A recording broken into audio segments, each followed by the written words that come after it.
This is RedPubPod. Welcome to RedPubPod. A podcast. Welcome to RedPubPod. From Redhawk Publications. RedPubPod. Welcome to RedPubPod. I'm Richard Eller. With me is our editor-in-chief, Robert Knipe. Hello out there in podcast land. And boy, do we have something special for you today. It goes without saying that veterans are very important to American society. They do so many things that the rest of us enjoy the benefits of that we don't have to go through. And especially in all the years of the volunteer army. Absolutely, yes. And so it is with a lot of pride that Redhawk Publications has been fortunate enough to publish a work by North Carolina veterans, for the most part, called Brothers and Sisters Like These, an anthology of writing by veterans. And two of the veterans who were a part of this join us today, Ron Toler and Stephen Henderson. Welcome to RedPubPod. Thank you very much. Thank you. Start with telling us about how this book came together, because actually this is a sequel, right? That's correct. Yes. It came about because our first one was very successful, but it was a group of all-male vets when we were Brothers Like These. And then we went into the VA started. They had the program. It was started by our medical doctor, and then Joseph Piante, which was the state poet laureate, was our teacher. And then the VA kind of started slacking off, and when COVID hit, they just quit.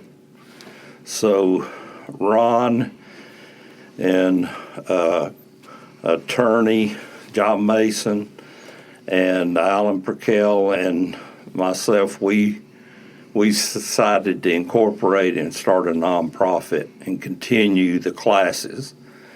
But in doing that, we found a big need in the Iraq-Afghan era vet and the Desert Storm vet.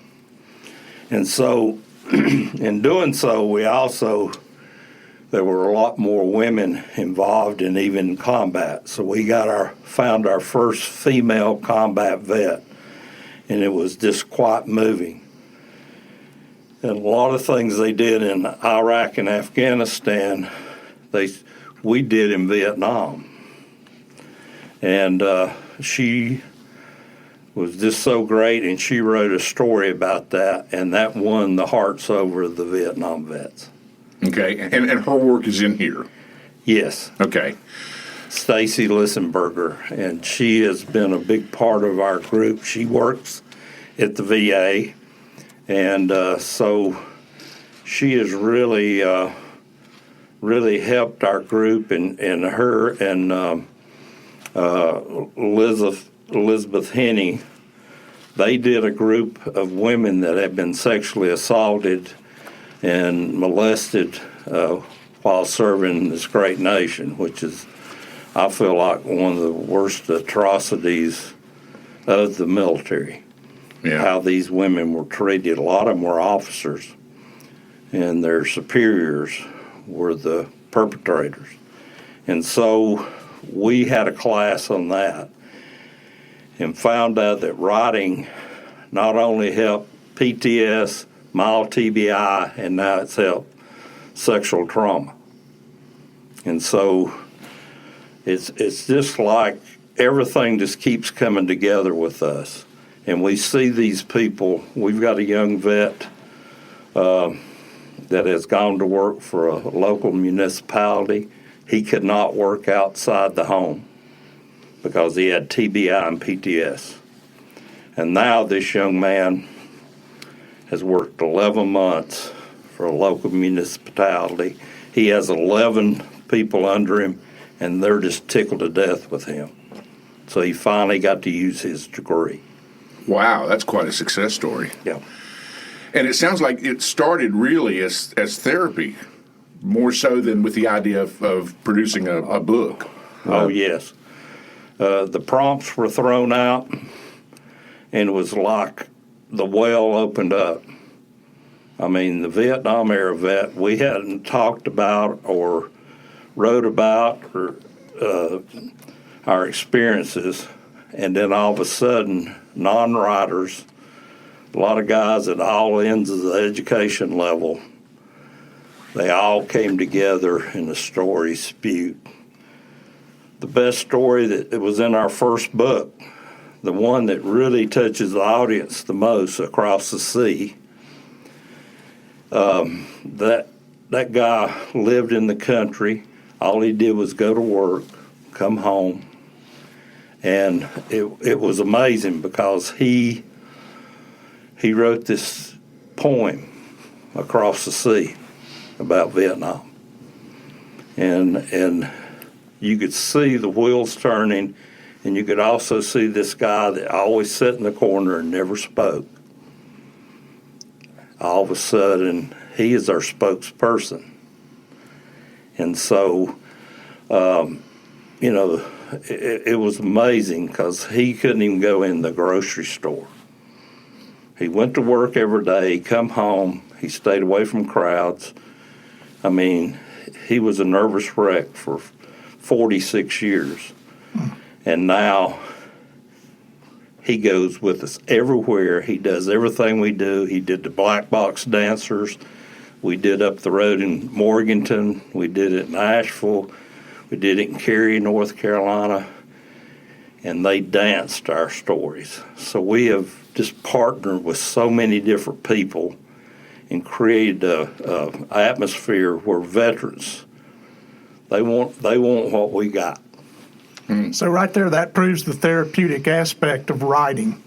I mean, after 46 years, he penned a poem that kind of cleared his palate of all of his trauma and put that out in the world for other people to understand. And now he is basically back in society. Yes. Being functional again. That's correct. Yeah, that's marvelous. Ron, have you seen that kind of transformation in veterans too? Yes. Through this? We definitely have. And David, who he's talking about, is very proud of the fact that he has read his poem in 49 different instances now and is looking forward to doing number 50.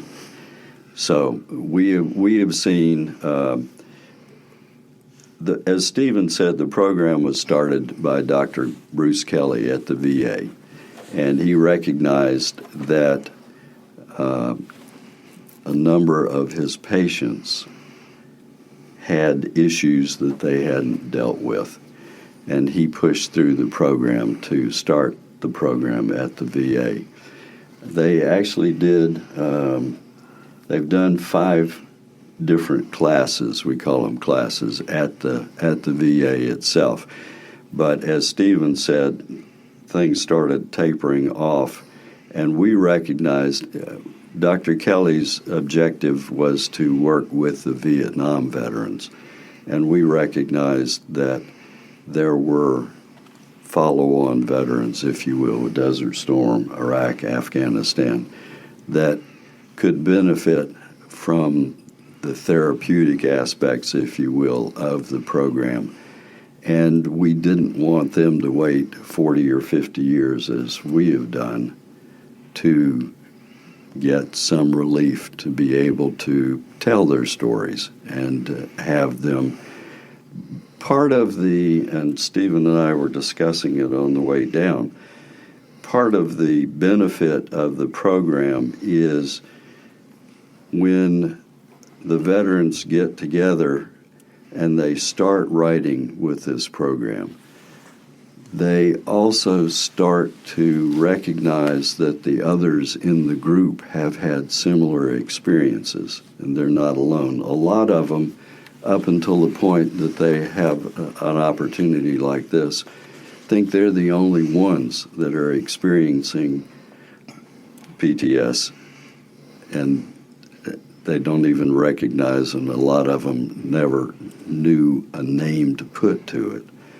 But once they start with the group and start meeting others, it's almost in some ways like they're back in the service because they're with others that have served. And they recognize, and it encourages them to further tell their stories because they've got a sympathetic audience listening in the group that they're writing with. And they're interested in hearing the stories around them from their comrades, and their comrades are interested in hearing their stories.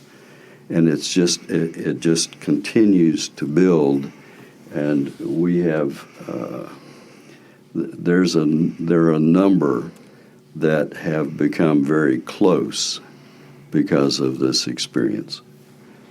So yes, it's therapeutic, yes, it's beneficial, and yes, what we were trying to do was incorporate the women, as Stephen has said, and the younger veterans, and we've been fortunate to be able to do that to an extent too. Yeah, and I would like to take this moment to mention that the new book, Brothers and Sisters Like These, is available at RedHawkPublications.com, and it will be available from you guys at a special meeting that you're having or a special show you're having sometime toward the end of the month. We are going to do a reading with 15 to 20 of our members at the Flat Rock Playhouse in Flat Rock, North Carolina on the 29th of January at 2 p.m. It's a Sunday afternoon. We'd love to have as many people come as we can, and a lot of the stories that will be read at that are from this second book. Yes. So please, folks, put that on your calendar and show up and give these guys some support. Their first book, Brothers Like These, is available from Amazon.com, as is Brothers and Sisters Like These. You can get it on Amazon as well. One of my favorite pieces in this book is a piece that you wrote, Mr. Toler, called Flak Jacket. It's kind of like a prose poem where you utilize the flak jacket as kind of an analogy for not only keeping things out, like ordnance and things that will hurt you, but you speak about it keeping things in as well. There's a line in here that's marvelous that's called body armor that held in the loss of youth, the anger at times the rage, the sorrow for what we had seen and done. From where did this prose poem come from in your because see, these guys are not only editors and guys that put this stuff together, they're writers too. Right, Each one of you have pieces in this book. Right. I have been very fortunate. When we split off, we have used Elizabeth Henney as our writer in residence. And she does an excellent job with the veterans. And I've kind of been an assistant, if you will, in the classes to her. So I've sat in on a number of the classes that we have done. And over the course of those classes and hearing so many of the stories, this poem came to me, and it really was, in my mind, it was what a lot of the guys and girls have experienced. We did wear a flak jacket in country in Vietnam, or downrange, as they say, in Iraq and Afghanistan. And as you said, the objective of it was to protect us and to keep us safe as possible. But it also served as, or could serve as, body armor, as I said in the poem. And I was fortunate, have been fortunate, I think Steve and I both have, to witness, as he said, David, the young man who was a country boy, and they called him a country boy. He sat in on the first 4 or 5 classes, and I think he was probably in one of the first classes that was done. And he didn't write anything for 3 or 4 of the meetings, which is kind of unusual.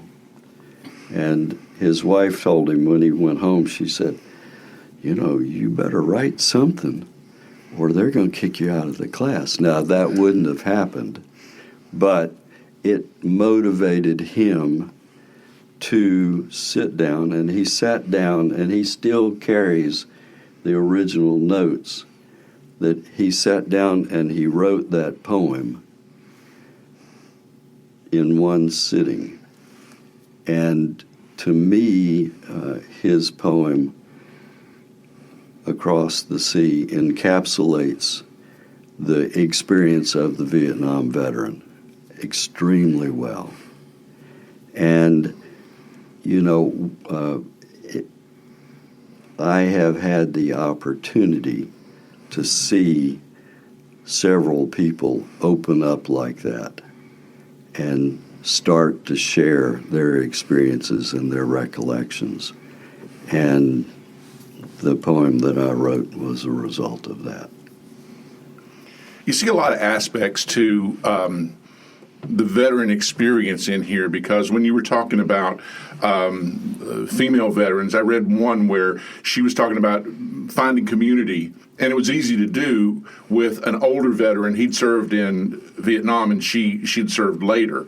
But that's just sort of a natural thing that you guys see happen probably all the time, right?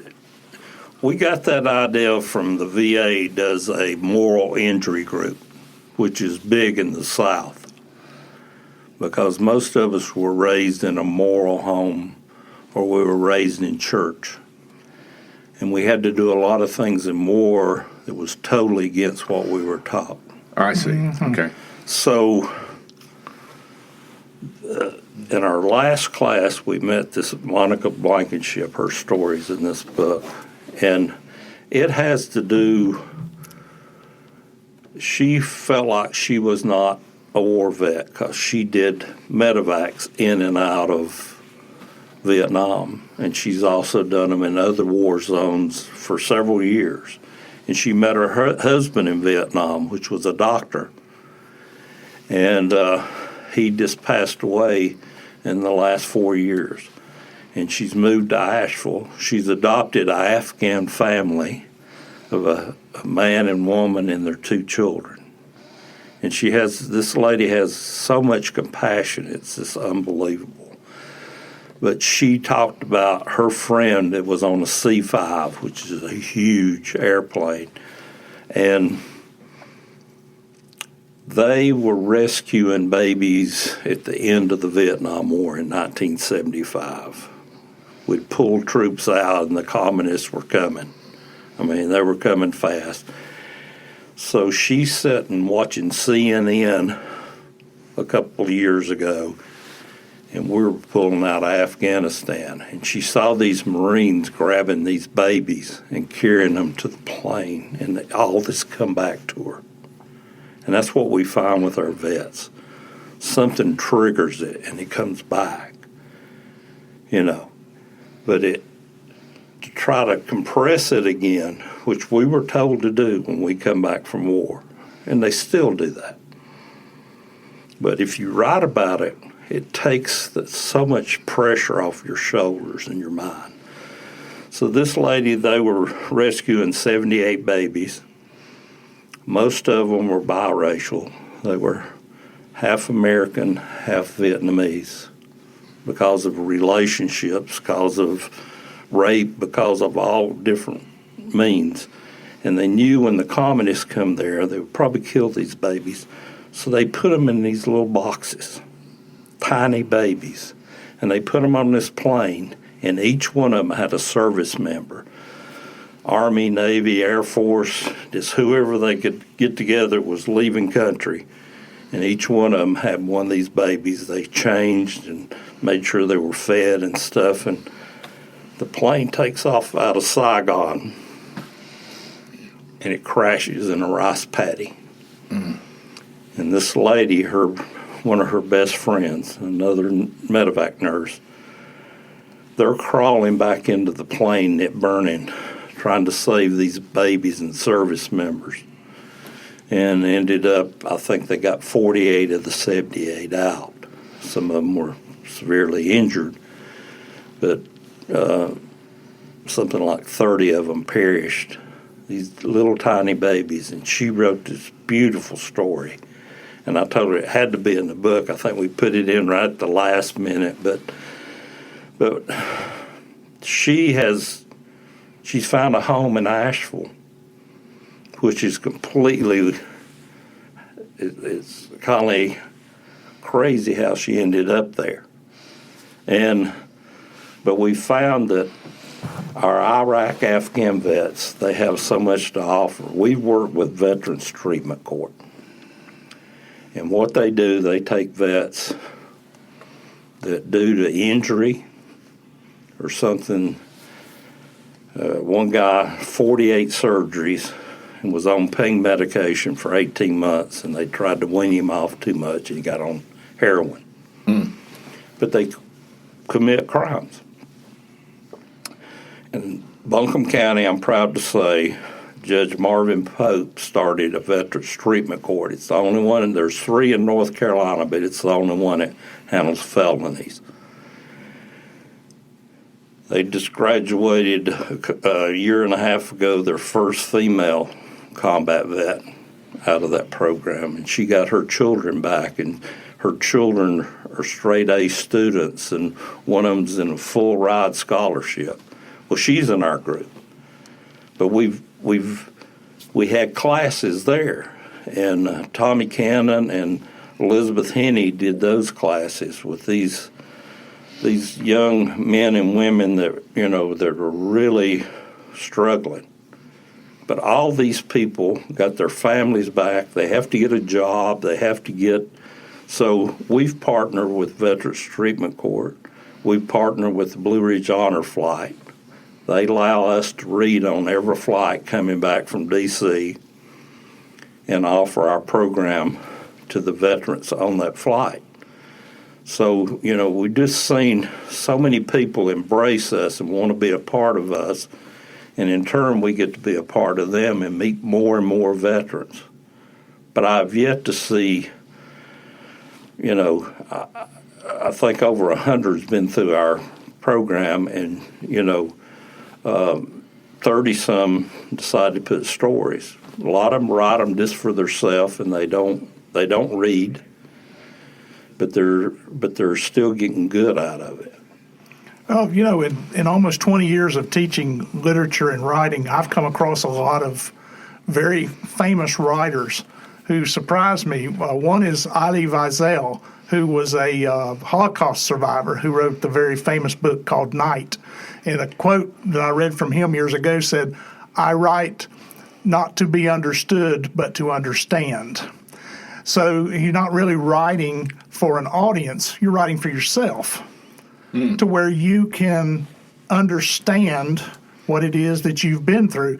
A very famous British writer, Virginia Woolf, she wrote a book called To the Lighthouse, and she said that when she finished that book, she finally understood why her mother made the decisions that she made when she was small that led to Virginia having a hard childhood.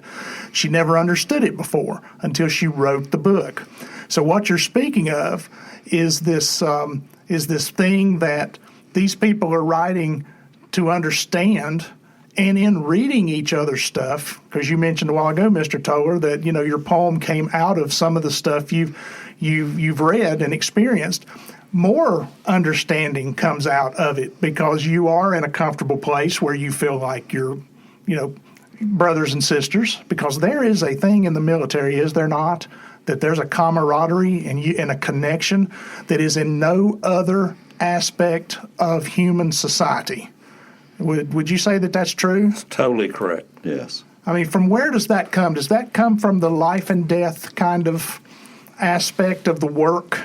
You share more with the person in the foxhole with you, in the plane with you.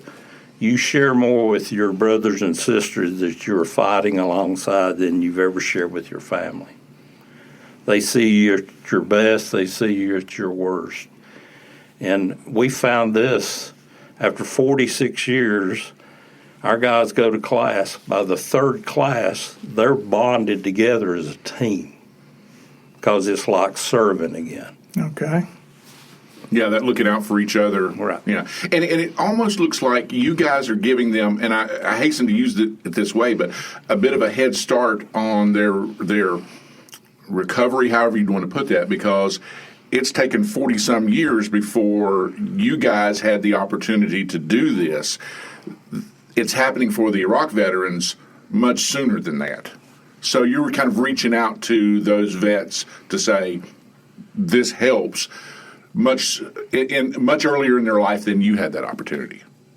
I love the way that Dr. Kelly quotes. This is right at the top of the book. He quotes Ron Capps as saying, "Not everyone is a storyteller, but everyone has a story to tell."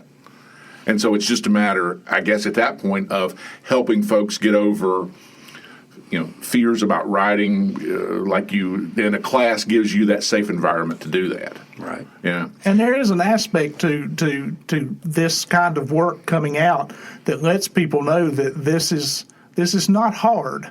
I mean, you can really, with editing each other and talking to each other, there's a lot of peer revision goes on. So if you think you're not a writer, you are a writer. You just have to get that skeleton of the story down that first time, and then other people will help you fashion it into what it needs to be. One of the ways that the class is presented, if you will, is everybody is given an opportunity. And initially, with Elizabeth, she'll start out and use a word, uniform or service or something like that, and have the group write for 5 minutes or so, and then give them the opportunity to read what they've written. And as the class progresses, toward the end of the first class, they're given a prompt, and it's something to start with, very simple, like "where I'm from" is one of the first prompts that we use. And the veteran has the opportunity at home to write the story of where I'm from, however they choose to do it. Sometimes it's their childhood, sometimes it's their overall upbringing, that sort of thing. And they come in the next week and they have the opportunity to read their story to the other class members. And the other class members are instructed, I guess is the way to say it. But what we try to do is when each person reads their story, I'm listening very intently so that I can pick out a word, a phrase that stands out in what they have written. And then as they finish reading their story, we go back and tell them the prompts, the words, the stories, the lines that were impactful. And it's positive reinforcement to encourage them to write and to write further and to appreciate what they've written. It may not resonate with them, but it resonates with others. And when you tell them that, then it gives them a different perspective on what they've written. That's marvelous. That's exactly the way that, we are instructed to teach writing here at the community colleges. There's no such thing as bad writing. There's good writing, there's better writing, and then there's the best. And how do you get to the best? But through revision and sharing your work with other people who give you that positive reinforcement. That's fantastic. Yeah, there's a couple of places in here where there's just lines that are just haunting. One guy talks about his tour's over earlier than he thought, and he's leaving country, and he says at the very end of it, like he just went through his own funeral because it wasn't you did a good job, we're going to miss you, the thing went on without him. And so I just, to me, I just sat back for a few minutes and had to think about that. Plus, there's also those experiences, and there's a couple stories in here that talk about people coming to the wall of how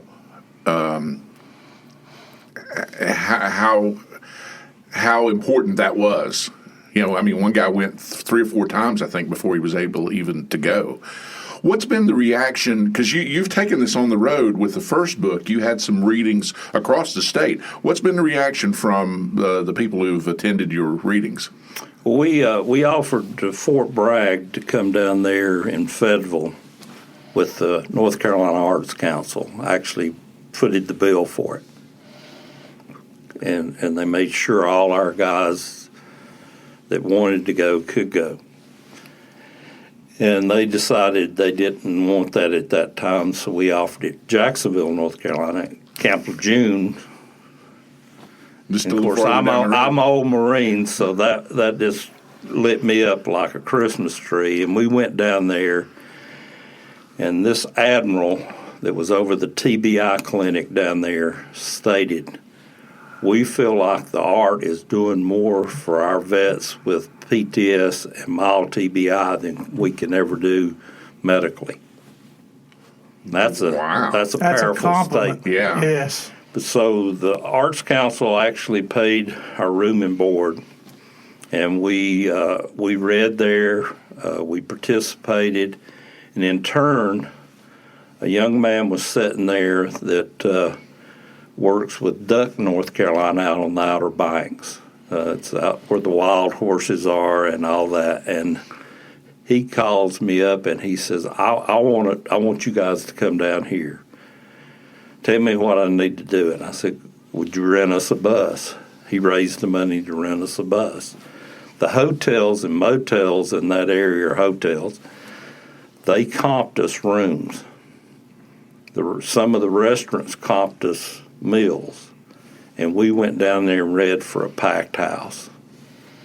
And then we got to doing this thing with the black box dancers. But, we're the North Carolina Veterans Writing Alliance Foundation. I have a story in the book. It took me 6 years to write about a traumatic experience in combat. But I just kept trying. I used to write stories just for myself, because it made me feel so much better about combat, but I didn't want to share it. So that was the first one I shared. And it was about carrying a body around in a body bag of a young man that I really, it just was amazing. He was the biggest Marine in our outfit and got killed walking point. And so we've got guys that were at the lowest end of the spectrum, grunts. We've got guys that were pilots. We've got one man that this has helped so much. He's a retired colonel, and he flew 2 different fighters in Vietnam. And then he went on to fly as the squadron leader for the first stealth that went downtown Baghdad, and we all watched that on CNN, how they just pinpointed targets. And he was the commander of all these young hotshot pilots. And it was a bad experience at the end of that for him. The writing has really helped him. I was going to compliment you on that story, My First 6 Days in the Bush. That was a great story. Thank you. That was really good. That reminded me of so many other stories that I'd read, but the feeling of being there is just translucent in that story. So accolades on that one. I've got at the end of a lot of emails I send. I've got this saying: in war, there's no unwounded soldiers, and there isn't. I've met guys that the mental is a lot worse than the physical. But what we do here does not heal PTSD. Nothing will ever heal it, or TBI, but it makes it manageable. And I'm telling you, like when we do this reading at Flat Rock, for weeks, all our people that read are on a high, a good high. it's a lot better than you can ever get from drugs or alcohol. And a lot of our guys have done both. The young ones usually do the drugs. Vietnam veterans, a lot of them are alcoholics. But most of us were workaholics. And so when we retired, all of it came down on us. And that's what we're finding. So when Dr. Kelly, we were his patients. He was our medical doctor. He saw that in us, and he felt like that he could do something mental health couldn't, and he started this program, and it has.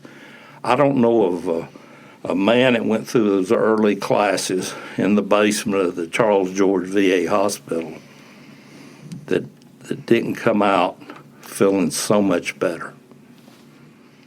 Now, when you say you're on a high after one of those readings, is it because of the feedback you get from the audience, or is it just the ability to get it out? The standing ovations, to see that, for years we were told, don't tell anybody what you did. They don't care about what you went through. And, in society, and especially the press, sometimes makes you feel that way. Because Vietnam veterans got a lot of that. Right. Yeah. And did you say earlier in this conversation that they still ask you to tamp it down, to kind of forget it and don't talk about it? The military when you're leaving? Yes.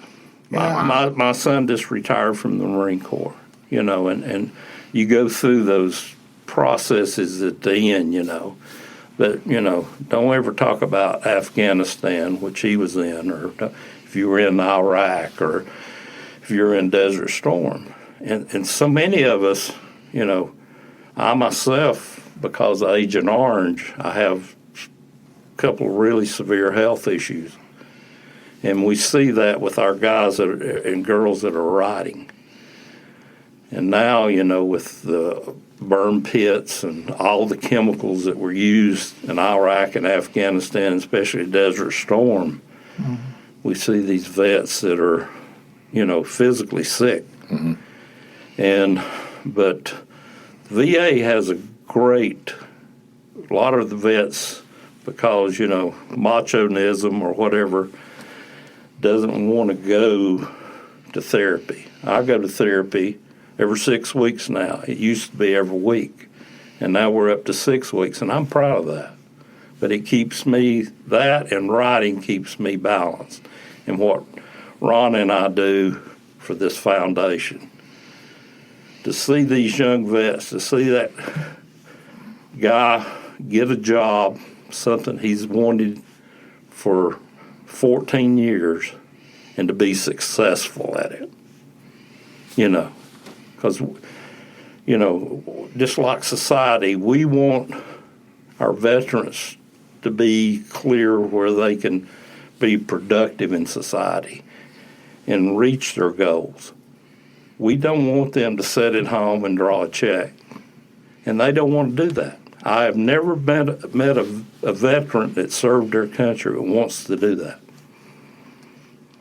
And we've given them the opportunity to manage where they can work in the workplace. So, ladies and gentlemen, when you buy one of these books from RedHawkPublications.com, you're not just buying a book. You are investing in the future of veterans. You're investing in the future of human beings in our society who have given of themselves aspects that a lot of us do not have the strength to give. And proceeds of this book go where? The proceeds of the book go to the North Carolina Veterans Writing Alliance, and we use the proceeds. We're a strictly volunteer organization. Nobody draws a salary or anything like that. And the proceeds from the book and the proceeds from the speaking engagements that we do, if there's compensation, all go toward doing the classes. We pay our writer and residents to do the classes and pay for the cost of the books and that sort of thing. So all of it just goes right back into the program to provide more classes for more veterans. So this will, in essence, the second book will help propel the third class, and because you write about or I think Dr. Kelly maybe mentions it in here, that there's a lot of those stories that haven't come to print yet, that they may stay in a notebook somewhere.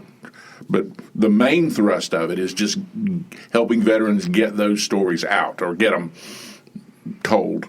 Exactly. Even if it's only to the rest of the group, or maybe even only to themselves. Exactly. And it is very, very important, folks, for people who have not been in the military to read books like this, to understand Yeah. the sacrifices made by the people who do make the military a career or just dip themselves in it for a short amount of time because of, some aspect of success in society. We have lots of students here at CVCC who choose the military to help pay for their education because otherwise they may wind up, in trouble in their particular economic situation they may be in. Sometimes the military is the only way they've got to, get out of a bad situation in their homes.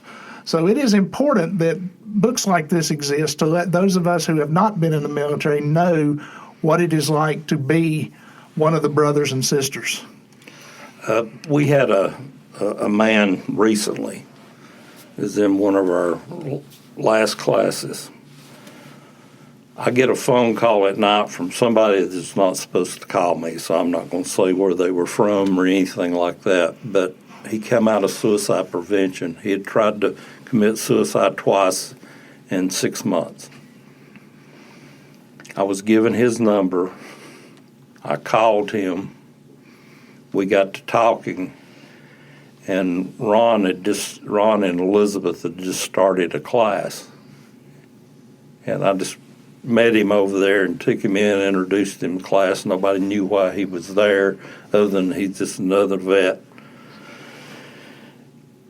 And this guy has completely turned around. He wrote a story about how it saved his life.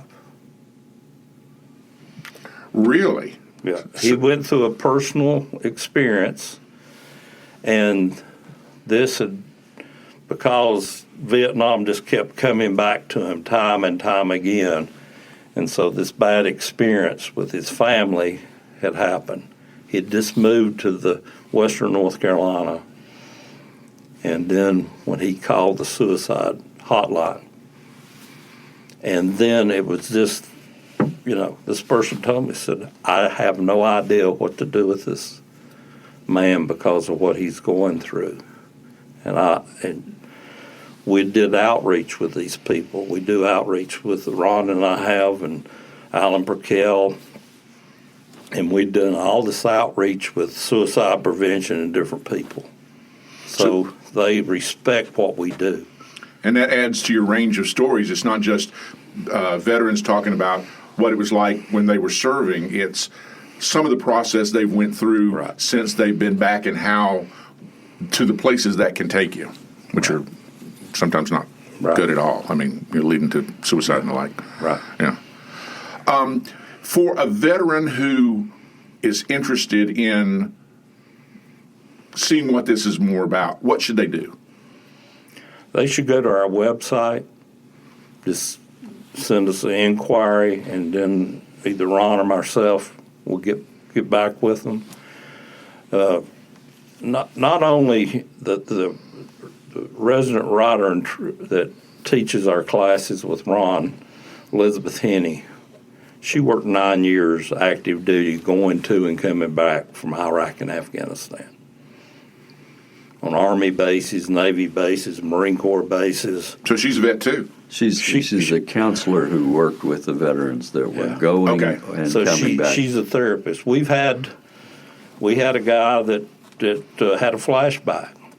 She took care of it right then, and we get a twofer with her.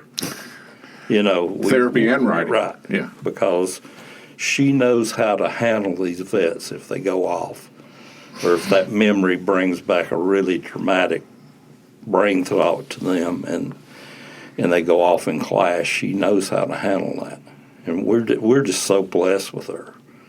She just ended up in Asheville.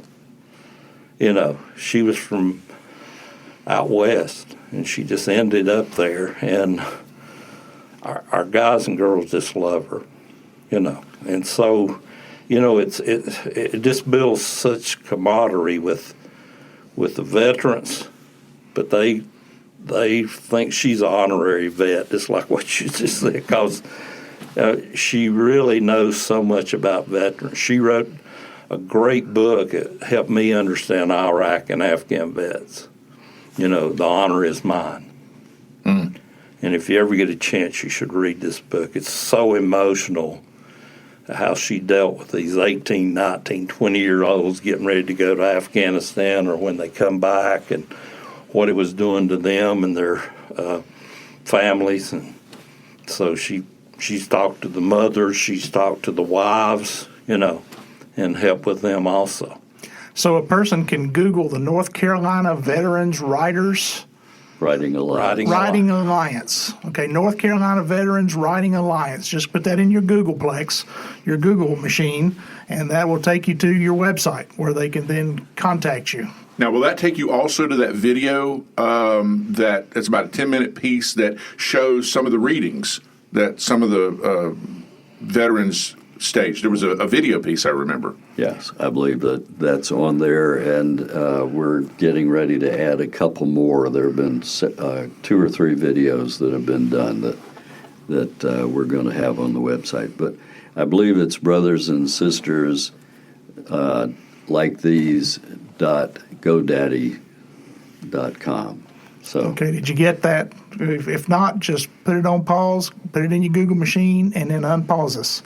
There you go. Because that's the great thing about a podcast. Yeah, you can listen to it anytime. And back it up and go forward. Yeah. Now, the Flat Rock event in late January, I take it that, kind of like the first one, you sort of had a bit of a road tour with this where you took it to other places. Are you guys open to doing that if someone would like for you to come visit? We would like to go to anywhere in the state of North Carolina and do this program. Okay. And, we can do it at a small venue and bring 5 readers, or we can do it at a large venue like we've done it in Cary and Outer Banks and all these places where we can bring, 12, 15 readers. And it's just a great night for people to sit down. We've had a lot of people show up that they lost loved ones in Vietnam, Iraq, Afghanistan. We do have a Gold Star mother in our group, and it's just unbelievable. Her son was killed on his second tour in Iraq.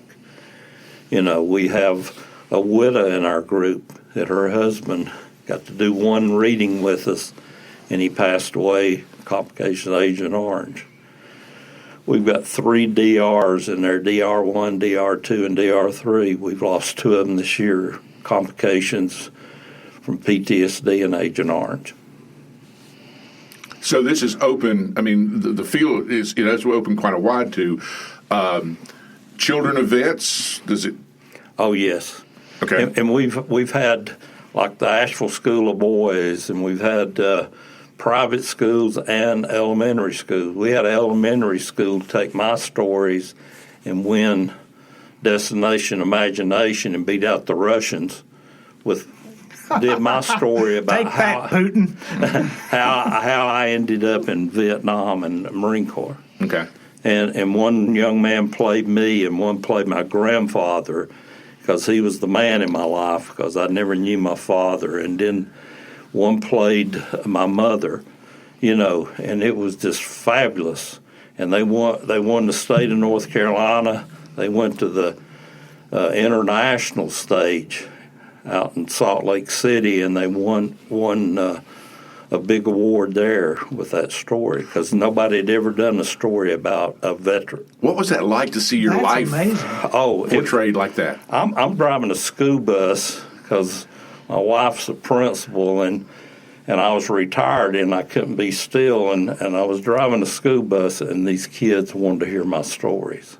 And then they They were going to do, I won out over a dog. They were going to do a story. Praise indeed from school children, yes. So they were going to do a story about PTSD dogs, or, support animals. Support animals, yeah. And I was getting them information about that. And then I get off the bus one morning, they call me in the little auditorium. I don't know whether you've ever seen a little auditorium, but kids sit, Indian style on the floor. So they had me a chair sitting there.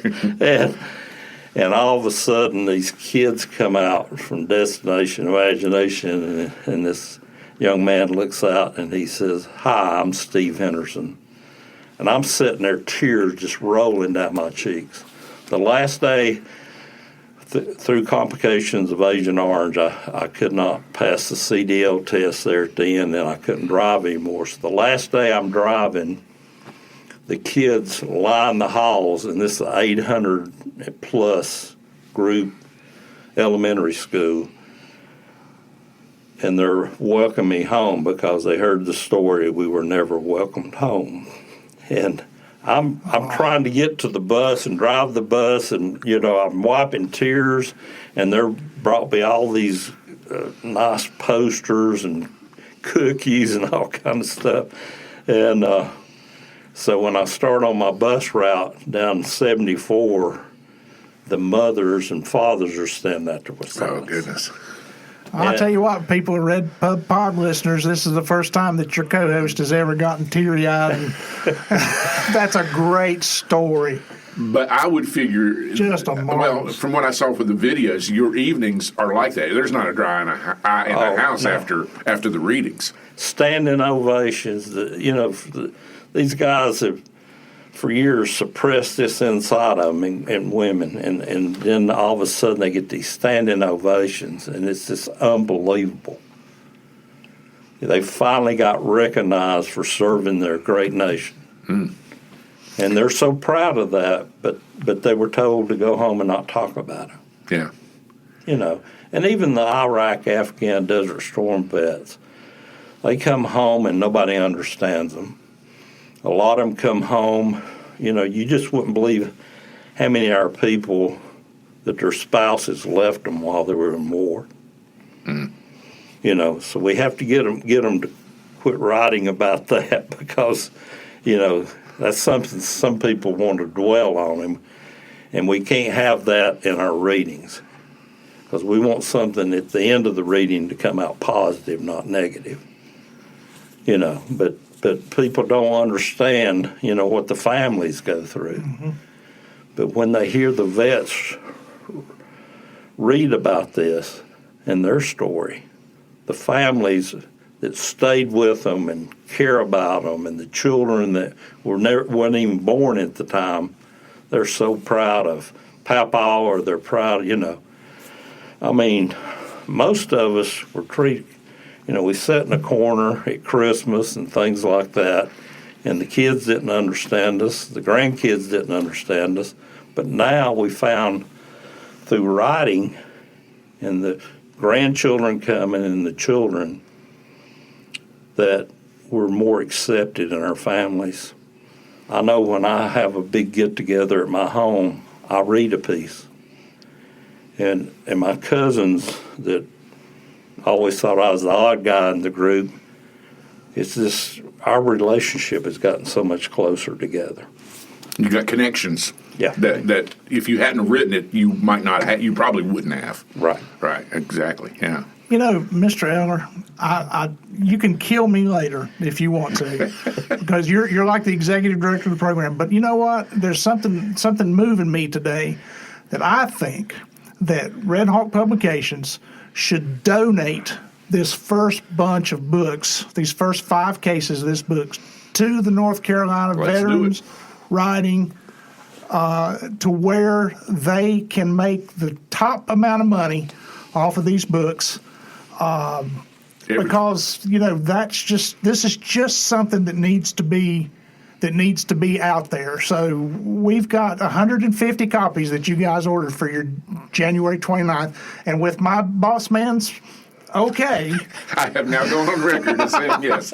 So. I think, because I'm like the chief financial guy, so guys, we would like to do that for you today. We'll even haul them to the car. Yeah, we'll take them to the car for you. We'll carry them for you.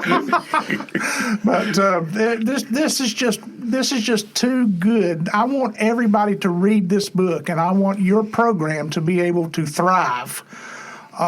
So I've been sitting here thinking about what to do, and that's the thing that I think that we should do. So I hope you don't mind if we do that. I'm speechless. That's just awesome. We would really appreciate it. And what we would like to also give as a consideration is that we would be willing to come here in Hickory and conduct classes here at the community college or, an appropriate place. We usually try to do 8 or 10 members in each class, and that seems to work best. I understand that you have a number of young veterans that are in your programs, and hopefully we can spread the word to them and offer the program to them. We're willing to go within a reasonable distance of our home base area in Asheville, but we want to expand this program all over the state. Well, thank you. You're doing nothing but good. And so we love being partners with you guys because it is incredible how it's grown, and it'll only grow further from whatever you guys do. So thank you for allowing us to be a part of it. And I would argue that if you get this book, you need to go to one of the readings because they work really well together. I mean, you understand it by reading it, but I bet, because I've just seen from the videos, watching the vets read their stories is another extremely powerful way to get this information out. So, and another thing that's marvelous is go to the readings. Take a trip up to Flat Rock and buy the book there and get the signatures on the essays. Turn to the pages that the essays are and the readers that are there. Let them sign your book as something, as a keepsake. Let them know how much you enjoy what they've written and how happy you are that their transformation has taken place because of this program. Just give them that appreciation. So, because I think what some of this is delayed respect. That these readers are finally getting the respect that they should have gotten a long time ago. I mean, you guys are personification of that. But that you guys, when you read it, finally find the audience who says, yes, we respect what you did. We appreciate that. We've come to understand it in a way that we didn't before. I mean, thank you for your service is a good thing, but you can really think of it for his or her service if you attend these readings, if you support veterans' causes, if you support these kind of programs that help veterans. And there are many of them, as you guys have mentioned today, the veteran courts and things like that. They need money to keep running too. So anytime that you can say thank you for your service by sitting down and writing a check to one of these marvelous programs that help these folks. Takes it to a whole nother level. Absolutely. Yeah.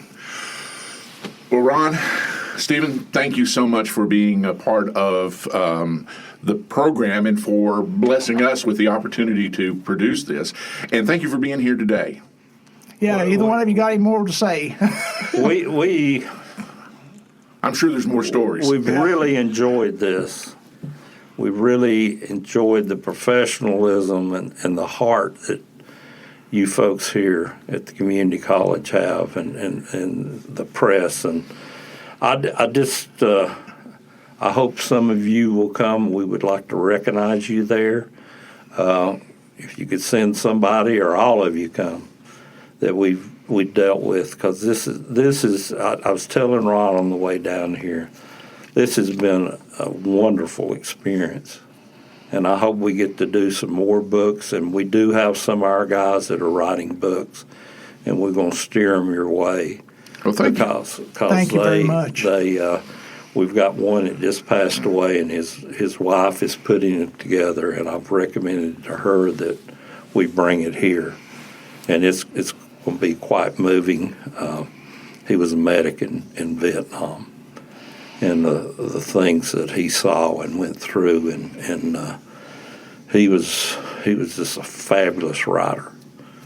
And he lives in Old Fort, North Carolina.